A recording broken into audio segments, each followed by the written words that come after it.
오늘 말씀은 시편 34편입니다.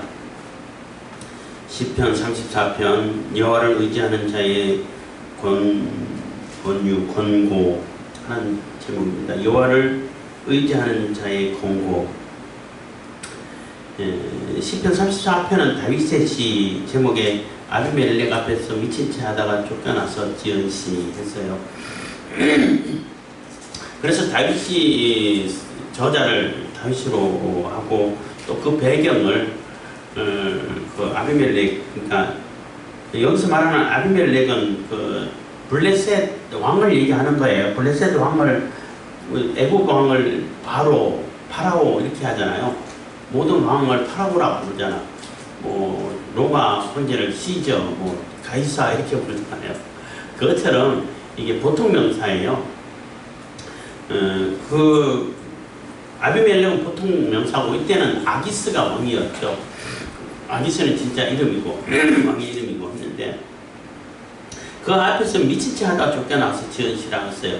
그러니까 이 시의 배경은 다윗이 그 블레셋으로 망명을 2번 했어요. 2번 했는데, 처음에 사울에게 쫓기고 요나단하고 이제 헤어지고 막 가는데, 정말 아무 생각 없이 아무런 이렇게 하나님께 기도도 안 하고 그냥 별 생각 없이 그냥 블레셋으로 그냥 튀었다고 말할 수 있는 그런 상황인데, 그러니까 자기 수가 몇 명만 데리고 뭐 많아봐야 한 서너 명 아니면 2~3명 뭐 이렇게 아니면 1~2명 이렇게 조금 자기 수행은 몇 명만 데리고 혼자 가지는 않았을 것 같고, 이렇게 블레셋으로 넘어갔는데 거기서 블레셋 사람들이 잡혀가지고 시편 56편을 근거로 보면은 고문도 당하고 맞았던 것 같아요. 굉장히 고문을 당하고 또 어려움을 겪었던 것 같아.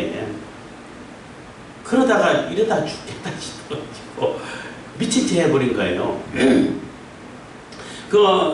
사실 고문당하다가 맞다가 미치는 경우들이 종종 있어요. 많이 있어요.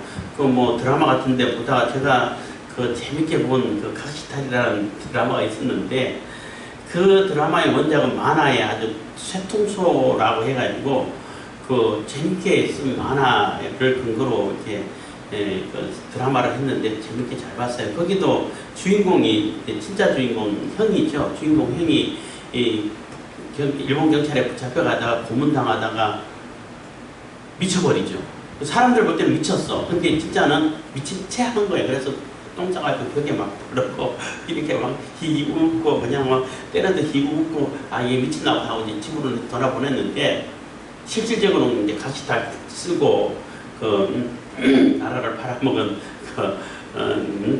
배신자를 이렇게 처단하는 그러한 내용의 드라마인데, 그것처럼 이게 많은 고문을 당하다 보면 미쳐버려요. 그리고 미친 채 해도 진짜 미쳤나 보다 이렇게 속아 넘어갈 경우들이 있죠. 물론 연기는 잘해야겠지만은 아마 다윗도 그러지 않았나 싶어요. 그러니까 다윗이 2번째 블레셋으로 망명해 갔을 때는 군사들도 있고, 군사도 600명이나 있고 그 가족들도 있고 하기 때문에 굉장히 세력이 있어요. 그렇기 때문에 함부로 하지를 못해. 그래서 아기스가 자기 세력으로 끌어들이려고 굉장히 공을 많이 들었죠. 근데 처음에 넘어갔을 때는 아무 별 생각 없이 그냥 쑥 넘어갔다가 군사들에게 잡혀가지고 또 많이 얻어 터져 맞았게 고문당했을 것 같아요. 시편 56편을 보면 그러한 뉘앙스라고 해야 되나? 그러한 의미를 이렇게 느낄 수 있는데, 그러고 나서 이게 안 되겠다, 이러다 죽겠구나. 그리고 이 다윗이 누구냐 해가지고 막 굉장히 블레셋에게서는 뭐 원수를 여기고 하다 죽을 수밖에 없겠구나, 이러다 죽겠구나 싶어서 미친 채 한 거예요. 친질질질 흘리고 막 꺼적꺼적 하면서 무슨 소리 그냥 중얼중얼하고. 그러니까 아기스가 우리 여기에 미친 사람이 부족해가지고 데려왔나, 당장 쫓아내라 해가지고 쫓아내가지고, 그러니까 쫓겨난 거죠. 다시 유대로 쫓겨나가지고 살은 그 과정을 겪으면서 다윗이 굉장히 깨달은 바가 크다는 거죠. 하나님께서 결국은 보호해 주시고 살려주시는 거구나. 하나님을 절대적으로 의지해야 되는구나. 하나님은 하나님의 의인, 하나님께서 정하시고 하나님께서 택한 백성을 이렇게도 보호해 주시는구나 하고 그 깨달음을 이렇게 후인 있는 독자들도 마찬가지고 또 주변에 있는 어떤 신앙인들에게 교훈해주는 시편의 그 형식은 찬양시인데 그 성격은 교훈시라고 지혜시라고 말할 수 있어요. 그리고 이제 이 답관체라고 해가지고 22절까지 되어 있는데 알파벳 순으로 이렇게 순차적으로 써가는 그런 시인데 외우기 좋게. 그래서 형식은 찬양시인데 성격은 지혜시의 성격이 있습니다. 그래서 그 하나님께서 이런 상황에서도 보호해 주시고 물론 창피를 당하긴 했죠. 수치를 당하죠. 그게 무슨 꼴이에요 이게.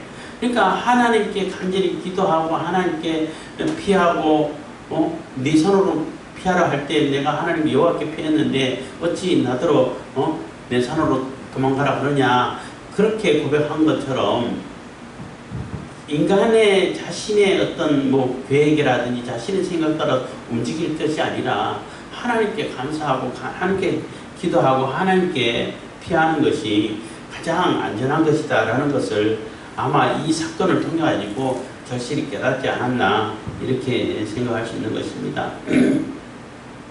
34편 1절입니다.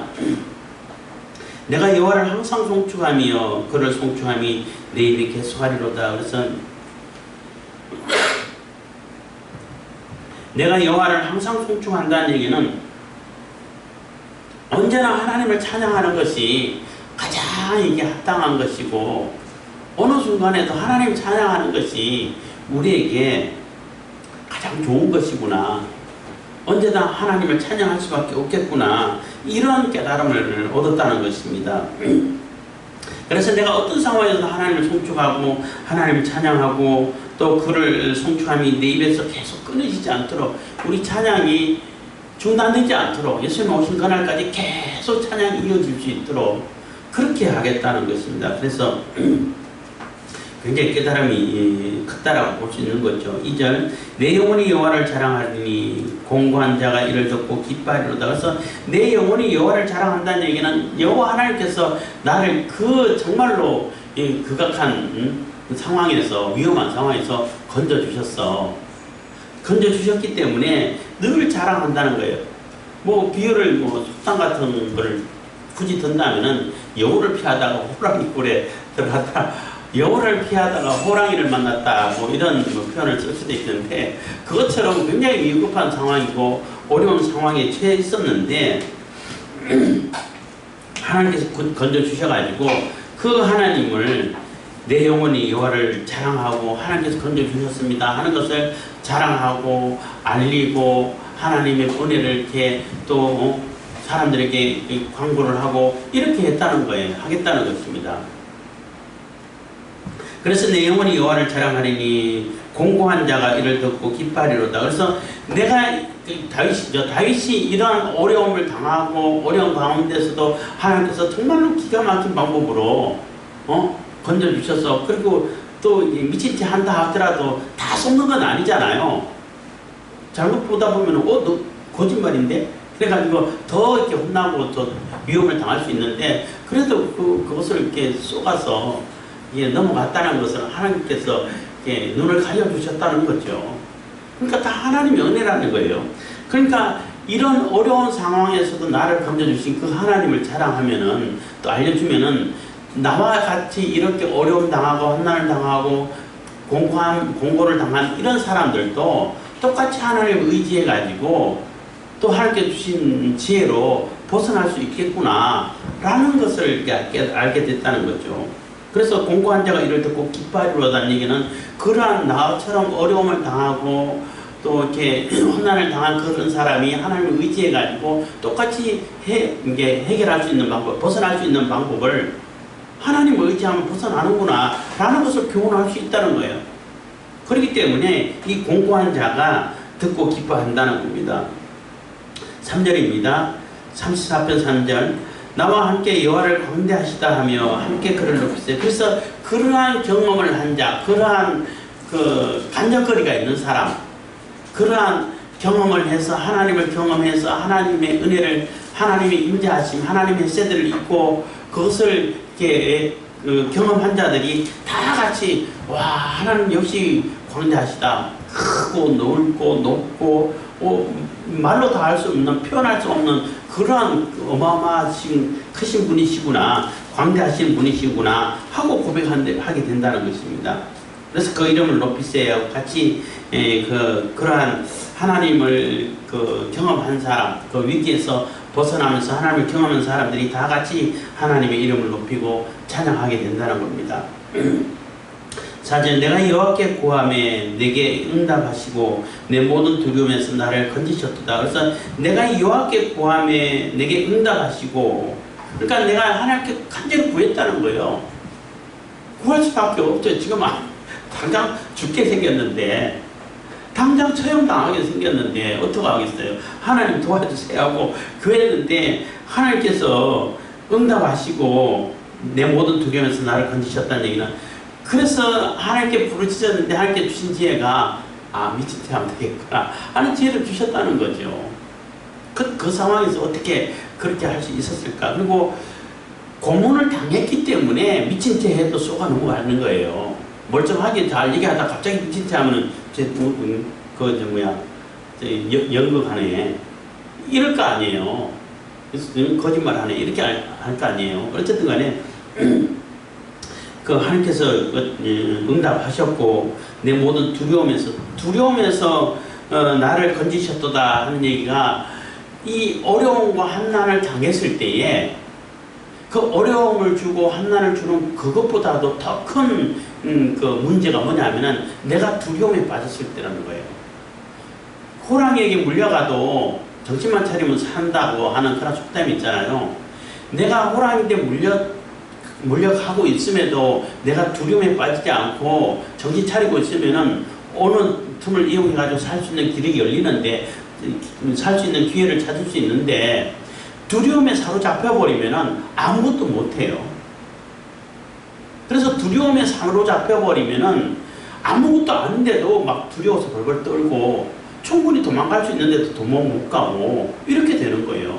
그래서 일단 그 두려움에서 벗어나는 것이 가장 먼저 1순위라고 말할 수 있는 거예요. 그래서 하나님께서 그 모든 두려움에서 벗어나게 해주셨다, 건져주셨다라는 거예요. 두려움에서 벗어났기 때문에 이제는 내가 어디로 가면 살 수 있겠고 어떻게 처신하면 되겠구나 하고 이런 지혜가 생기는 거예요.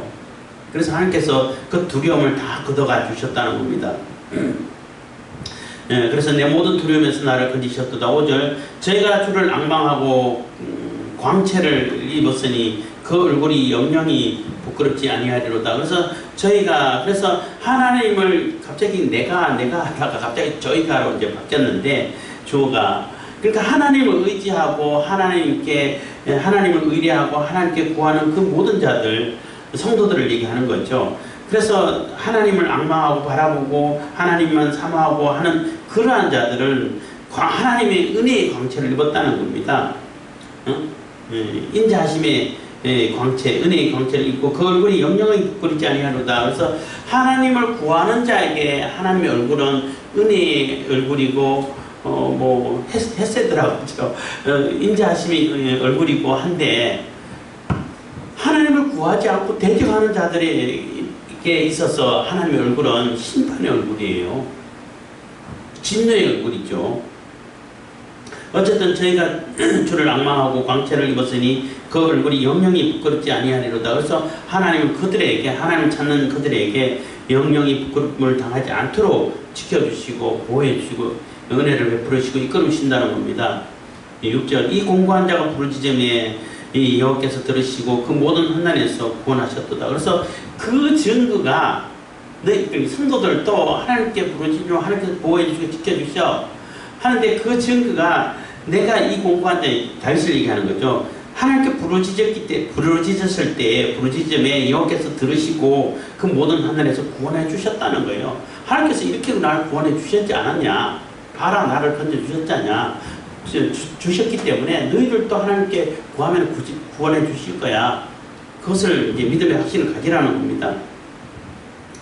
7절입니다. 여호와의 사자가 주를 경외하는 자를 둘러 진치고 저희를 건지시는도다. 그래서 하나님께서 천사를 보내가지고 보호해 주신다는 거예요. 그래서 하나님께서 우리에게 천사를 보내셔가지고 보호해 주시는데, 하나님께서 천사를 보내셔가지고 보호해 주셔가지고 우리가 뭐 좀 틀끝도 상하지 않도록 뭐 다치지 않고 아무것도 뭐 일이 그 나쁜 일이 생기지 않도록 그렇게 보호해 주시는 건 아니에요. 하나님께 아주 위기 상황에서 건져주시고 지켜주시는 건 맞아요. 저도 가끔가다 정말로 아찔한 순간을 이렇게 운전하다 느낄 때 하나님께서 천사를 보내야 제가 지켜주셨구나. 다음에는 다시는 그러지 말아야지. 이렇게 이제 하긴 하는데, 천사를 우리에게 보내주셔가지고 우리를 어떻게 보호해 주시냐면은, 요거는 뭐 여기 나온 건 아니지만은 어떻게 보호해 주시냐면은 우리가 하나님의 뜻을 잘 받들 수 있도록 보호해 주시는 거예요. 우리가 하나님의 뜻을 받들어서 하나님의 영광을 나타낼 수 있도록 보호해 주시는 거예요. 심지어는 순교를 당할 때도 내가 죽는다 할지라도, 죽음을 당한다 할지라도 그 죽음이 값지고 보배롭게 만들어 주시는 거예요. 보호해 주시는 거예요. 아예 안 죽게 보호하시는 게 아니라. 그래서 잘못할 때는 가서 구렁텅이에 빠지기도 하고 또 넘어지기도 하고 하지만은 천사를 보내주셔가지고 보호하시기 때문에 빠지지도 않고 넘어지지도 않고 이렇게 보호하는 것이 아니라, 구렁텅이에 빠지고 넘어졌다 할지라도 거기서 단지 건져서 다시 하나님께로 돌아올 수 있도록 그렇게 보호하시는 거예요. 천사가 보호한다고 해가지고 뭐 아무 일 안 일어나고 내가 무슨 그 짓을 해도 구원파처럼 상관없도록 다 지켜주고 보호해주고 그렇지 않아요. 그렇기 때문에 항상 하나님께서 천사를 보내셔가지고 우리를 보호하시는 것은 확실한데, 그 보호의 성격이 어쨌든 간에 하나님 뜻을 받들 수 있도록, 성숙할 수 있도록, 성화되어 갈 수 있도록, 하나님의 영광을 나타내고 하나님 뜻을 받들 수 있는 그러한 방향에서 보호하신다는 겁니다. 어쨌든 간에 천사를 보내셔가지고 보호해주고 지켜주시고, 심지어는 잘못했을 때라도 오히려 그 야곱도 마찬가지고 아브라함도 마찬가지고 아브라함을 보호해 주셔요. 책망을 바로나 아비멜렉에게 책망을 하지. 그리고 라반을 책망하죠. 그 이유는 야곱이 무조건 잘했다는 얘기가 아니라, 야곱이나 아브라함이나 이 언약의 백성은 하나님이 간섭하신다는 거예요. 잘못하면 내가 징계를 하고, 내가 그게 상을 주고 징계를 하고, 그 하나님이 이렇게 뭐 가타부타 생사의 탈권을 가지고 이렇게 주장하는 것이지, 네가 왜 거기 간섭하냐는 거예요. 그래서 타인은 절대 간섭하지 못하게끔 이렇게 지켜주신다는 거죠.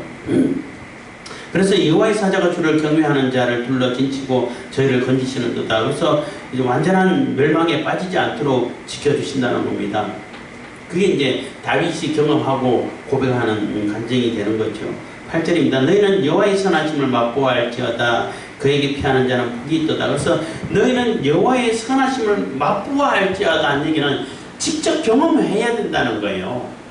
음식을 제가 농담으로 자주 얘기하는데, 맛만 얘기해, 먹고 맛만 얘기해줘. 그러면 같은 먹은 거나 같은 거 아니야? 이렇게 농담으로 자주 얘기하는데, 사실 듣는 거하고 내가 직접 먹어보는 거하고 다르죠.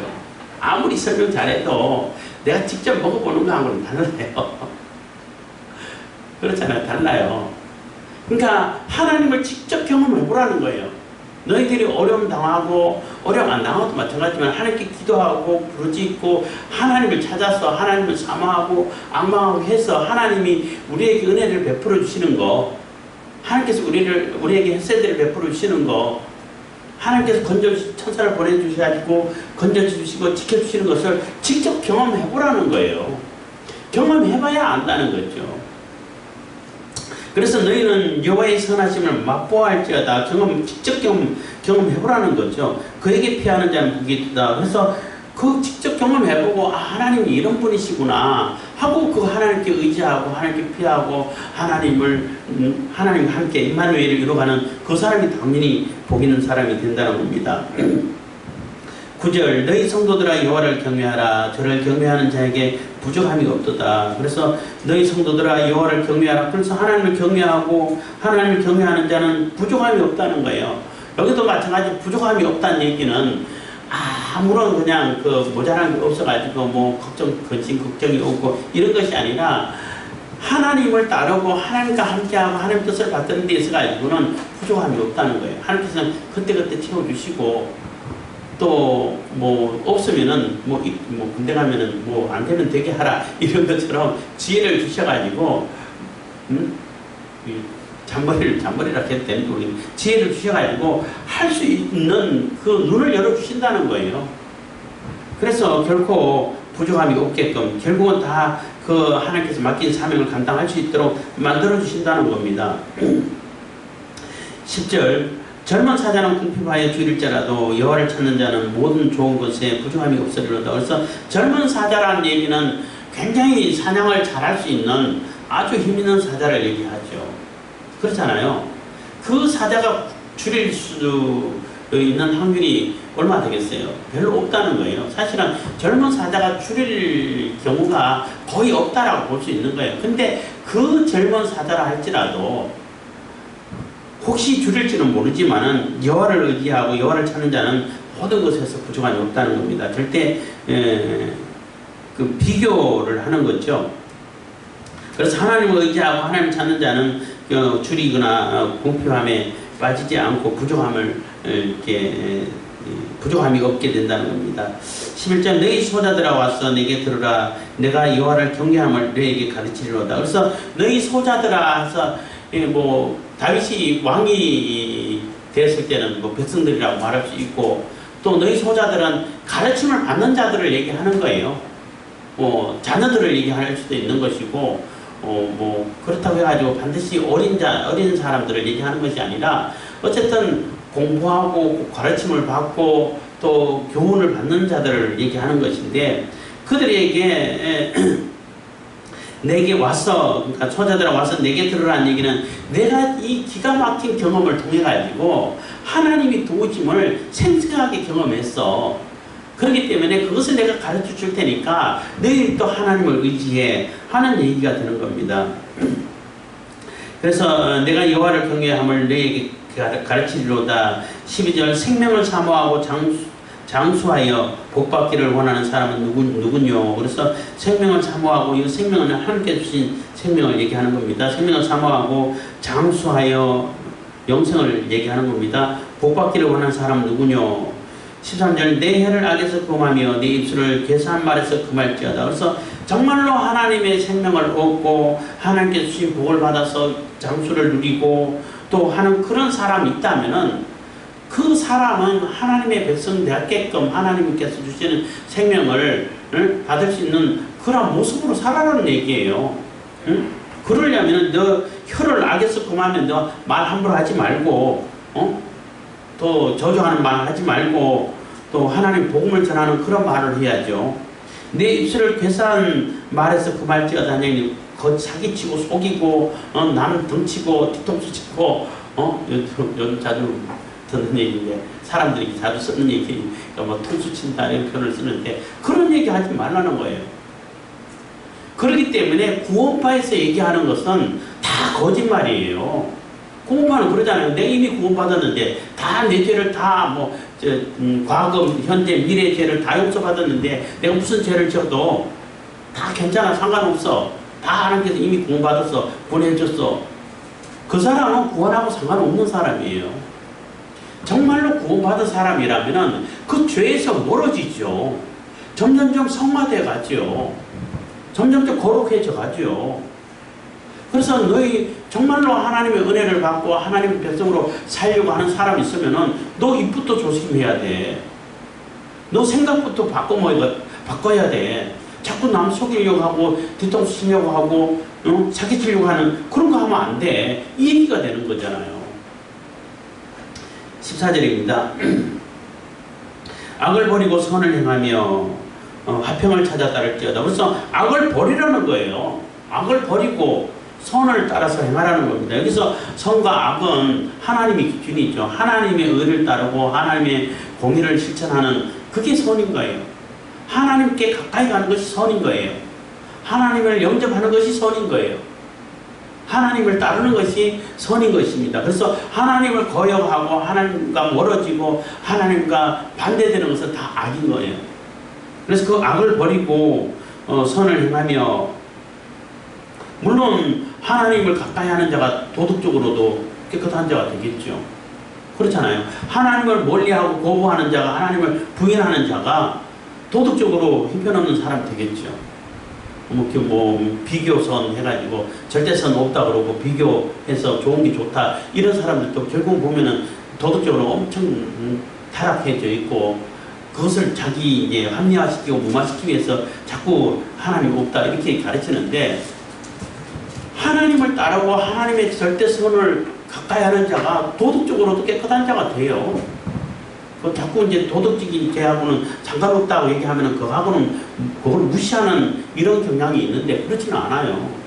그게 기준이 아니라는 얘기인 것이지, 우리 인간에 있어서 도덕의 선, 악, 이게 기준이 아니라는 것이지, 도덕적으로 나쁘다는 얘기, 나쁜데도 불구하고 하나님께 가까이 가면은 선이다, 이 얘기가 아닌 거예요. 얘기가 자꾸 번져나가는데, 상식을 초월한다 이런 표현을 쓰면은 신앙과 믿음은 상식을 초월해야 돼. 상식적인 수준에 머물러 있으면 안 돼요. 근데 강명에 있을 때도 그런 경향들을 좀 봤는데, 상식을 초월한다 그러면은 상식을 무시한다는 뜻으로 자꾸 받아들여요. 사람들이 무시하는 게 아니에요. 상식은 기본적으로 그 수준은 다 지켜야 돼. 상식을 지키고 그 한 단계 상식보다 그 한 단계 더 나아가는 것을 보고 상식을 초월한다 그러는데, 거기서도 마찬가지로 상식을 초월한다 하면 상식을 아예 무시를 해버려. 그거 상식 초월하는 거 아니에요. 잘못 판단하는 거예요. 상식을 딛고 그보다 더 한 단계 더 나아가는 것이 상식을 초월하는 것인데, 마찬가지라는 거예요.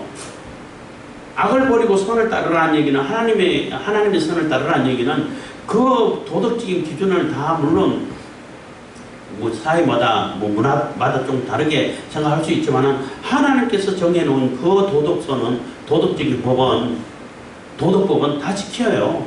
당연히 지키죠. 그리고 선을 행하며 화평을 찾아 따를지어다. 하나님께서 주신 화평을 따르라는 것입니다. 15절, 여호와의 눈은 의인을 향하시고 그 귀는 저희 부르짖음에 귀를 기울이시는도다. 그래서 여호와께서는 항상 의인들에게 눈을 향한다는 얘기는 의인들에게 관심이 있다는 얘기예요. 하나님은 항상 의인들, 여기서 말하는 의인들은 하나님을 따르는 자를 의죠. 하나님을 따르는 자들이고, 하나님을 영접하고 하나님의 공의를 실천하는 자들이 의인들인 것입니다. 그들에게 관심이 있는 것이지 악인들에게 관심이 있는 게 아니라는 얘기예요. 그러니까 그 의인들 위에 하나님의 눈이 있다는 뜻인데, 그 얘기는 항상 의인들에게 관심이 있다는 겁니다. 항상 의인들을 바라보고 관심이 있고, 조금이라도 은혜를 한 번 더 베풀어주고 싶어서 관심을 가지고 있다는 것입니다. 그리고 저희 부르짖음에 귀를 기울이신다는 얘기는 항상 그들에게 신음 소리라 할지라도, 아주 미미한 소리를 할지라도 다 듣고 계신다는 거예요. 물론 그렇다고 해가지고 부르짖지 말라는 얘기는 아니에요. 신학자들이 자꾸 하나님이 못 들으시나, 왜 그렇게 소리치면서 기도하냐 하는데, 소리치며 기도해야 할 때가 있어요. 부르짖어야 할 때는 부르짖어야지. 지금 상황이 급한데 소곤소곤 되면은 그 상황이 오히려 웃기지 않나요? 하나님 다 들을 수 있지만은 부르짖어야 할 때는 부르짖어야 되는 거예요. 16절입니다. 여호와의 얼굴은 행악하는 자를 대하사 저희의 자취를 땅에서 끊으려 하시는도다. 그래서 여호와 하나님의 얼굴은 의인들에게, 하나님을 찾는 자들에게는 은혜를 베풀어 주시고 하나님의 혜세들을 베풀어 주시고 또 천사를 보내주시고 관심을 가지고 조금이라도 더 이렇게 관심을 가지시면서 세밀하게 이렇게 보시는 이 얼굴이신데, 악인들에게 있어서는 똑같은 하나님의 얼굴이신데도 행악하는 자에게는 그들을 자체를 땅에서 끌어버리려고 한다는 거예요. 심판하려 치려고 한다는 거예요. 악인들은 그들을 완전히 차단시켜버리고 그들을 심판해버리고 멸망시켜버리는 그러한 얼굴이라는 거죠. 그래서 하나님의 얼굴인데, 똑같은 얼굴이신데, 악인을 대할 때 얼굴은 진노의 얼굴이시고, 우리 하나님을 영접한 의인들을 대할 때는 사랑의 헤세드라고 그러죠. 그 아가페의 얼굴을 보이신다는 것입니다. 17절, 의인이 외침에 여호와께서 들으시고 저희 모든 환난에서 건지셨도다. 그래서 그 의인들이 외칠 때마다, 부르짖을 때마다 하나님께서는 들어주시고 그 모든 환난에서 다 건져주신다는 거예요. 그 환난을 처하게 하고 겪게 하시고 역경에 던져넣기도 하시지만은 그 훈련시키기 위해서 하는 것이고, 결국 그 환난에서 건져주셔가지고 하나님의 백성으로서, 하나님의 자녀로서 살게끔 해주신다는 것입니다. 그래서 하나님을 찾으라는 거죠. 18절, 여호와는 마음이 상한 자에게 가까이 하시고 중심에 통해하는 자를 구원하시는도다. 그래서 여호와는 마음이 상한 자에게 가까이 하시고 중심에 통해하는 자를 구원하신다는 얘기는, 그 죄가 하나님께서 가까이 가지 못하고 하나님 뜻을 제대로 받들지 못하고 또 실수해서 죄에 빠지고 한 그 죄에 대한 그 마음이 상해서, 마음이 아파서 그 죄를 자꾸 이렇게 하나님께 회개하고 자복하고 해서 하나님께서 이 죄에서 벗어나게 해주십시오 하고 강구하는 이 마음을 하나님께서는 기뻐하시고 가까이 하시고 구원해 주신다는 거예요. 그리고 구원파하고는 전혀 다르죠. 구원파는 뭐 적극적으로 죄를 지으면서 아무 상관없다고 이렇게 거짓말하는데, 그렇지 않아요. 물론 이 죄에 물든 몸이기 때문에 내가 조금 잘하고 싶고 죄를 안 짓고 싶고 하지만 실수하고 넘어질 때가 있다는 거예요. 그것이 너무나 마음이 아프다는 거죠. 그래서 그 마음 아파하고 통회하고 자복하는 자를 하나님께서는 기뻐 받아주시고 가까이 해주시고 구원해 주신다는 것입니다. 19절, 의인은 고난이 많으나 여호와께서 그 모든 고난에서 건지시는도다. 그래서 그 의인은 고난이 없는 게 아니에요. 아까도 얘기했지만 천사가 보호해 주지만 고난 자체가 없는 거 아니에요. 고난이 많다는 거죠. 오히려 하나님의 의를 따라 살아서 공의를 실천한다 하는 그 이유 때문에 주변에 있는 사람들이 너무나 많은 공격을 해. 그래서 오히려 의인이 고난이 더 많다는 거예요. 고난이 많지만은 결국 그 모든 고난에서 여호와 하나님께서는 건져주신다는 겁니다. 20절, 그 모든 뼈를 보호하시며 그 중에 하나도 꺾이지 아니하던다. 그래서 예수님께서 뼈를 꺾이지 아니하셨다는 그 예언도 됩니다만은, 그 모든 뼈를 보호한다는 얘기는 세밀하게 보호하신다는 얘기예요. 뼈가 이제 몸의 중심이잖아요. 뼈가 없으면 사람 제대로 서 있을 수도 없는데 그 뼈 하나하나를 다 보호하신다는 얘기는 아주 세밀한 보호를 얘기하시는 겁니다. 그리고 그것이 꺾이지 않는다는 얘기는 손상된다든지 그게 꺾여가지고 없어져 버린다든지, 그래서 정상적으로 살지 못하고 정상적으로 하나님 뜻을 받들어서 하나님의 사명을 수행하지 못하게 돼버린다든지, 뼈 하나가 꺾여가지고 해야 할 일을 못하게 만들어져 버린다든지 이렇게 되지 않게끔 한다는 거예요.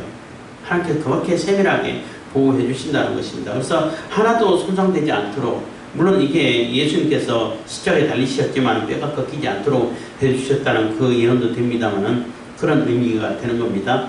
21절, 악이 악인을 죽일 것이라 의인을 미워하는 자는 죄를 받으리로다. 그래서 악이 악인을 죽인다는 얘기는 그 악을 행하는 그 악인들은 악을 행하는 그 자체가 이미 심판이 되는 거예요.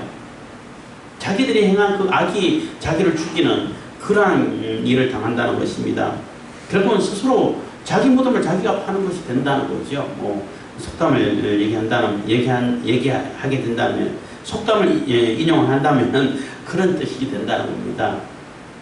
그래서 악이 악인을 죽일 것이라 의인을 미워하는 자는 죄를 받으리로다. 그래서 당연히 그 죄 자기 스스로 자기 무덤을 파고 또 자기 스스로 죄받을 짓을 하고 있는 것이 바로 악인이라는 것입니다.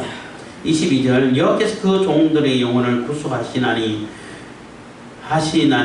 저에게 피하는 자는 다 죄를 받지 아니하리로다. 그래서 여호와께서 그 종들의 영혼을 다 건져주신다는 거예요. 구속하신다는 것입니다. 그래서 여호와 하나님께 피하는 자는 다 죄를 받지 않는다는 거죠. 그래서 비록 지금은 내가 죄인이라 할지라도 여호와 하나님께 나아가지고 하나님께 피하고 예수님께 나아가서 용서를 빌고 죄를 다 쏟아버리면은 하나님께서 받아주신다는 거예요. 이게 중요한 거죠. 어떤 죄라도 하나님 앞에 나와가지고 용서받지 못할 죄가 없어. 근데 딱 한 가지 용서받지 못할 죄가 있어. 하나님 자체를 거부해. 성령 자체를 거부해. 그러면 용서받을 길이 없어요. 그렇잖아요. 일단 하나님을 인정하고 나와가지고 하나님께서 제가 이런 죄가 있는데 용서해 주세요 해야 용서가 되는 건데, 하나님 앞에 일단 나온 상태면 어떤 죄라도 용서받을 수 있는 길이 열리는데 하나님 앞에 나가지는 것 자체를 안 해버려. 하나님 자체를 인정 안 해버려. 성령 자체를 거부해버려. 그러면 용서받을 수 있는 길이 없어요. 예수님도 그렇게 말씀하셨잖아요. 성령을 거역하는 자는 용서받지 못한다고. 용서받을 수 있는 길 자체를 다 막아놓고 요만한 죄도 용서 못 받아요. 그러면은 그렇잖아요. 그 얘기가 되는 거예요. 여호와께서 그 종들의 영혼을 다 건져주시는데 여호와 하나님께 피하는 자는 절대 죄를 받지 않는다는 얘기는 다 용서받을 수 있다는 얘기가 되는 겁니다. 그래서 다윗이 자기가 굉장히 큰 실수를 한 거죠. 사실은 하나님께 기도도 안 해보고 앞뒤 재보지도 않고 자기 세력도 없는데 몇 사람만 들고 블레셋으로 훌떡 넘어가 버리면 그때 블레셋하고 이스라엘 맨날 싸우던 때잖아요. 그렇게 넘어가 버리면 어떡해요. 그럼 그 자체가 사실은 굉장히 잘못한 거예요. 사실은 다윗이 굉장히 큰 실수를 한 거예요. 그렇지만 이미 실수를 해버렸는데 넘어가서 붙잡혔는데 아차한 거죠. 그래서 그때부터 하나님께 기도하고 하나님께서 그 상황에서도 건져가지고 또 살려주시는 것을 보고 굉장히 큰 지혜를 교훈을 얻었고, 그 교훈을 얻은 것을 가지고 또 이제 성도들에게 또 후세들에게 이렇게 하나님께서 이런 상황에서 나를 건져주셨어. 그렇기 때문에 하나님만 의지해. 하나님께 피하는 자들은 다 건져주셔 하고 교훈을 하고 있는 것입니다. 물론 34편에서 붙잡혀가지고 어떻게 됐다 이런 내용은 하나도 안 나오지만은 그 사건을 통해가지고 얻은 교훈을 그 후세들에게 또 성도들에게 생생하게 교훈해주고 있는 그러한 시가 시편 34편이라고 말할 수 있는 것입니다. 기도하겠습니다. 사랑해 주시면 감사합니다.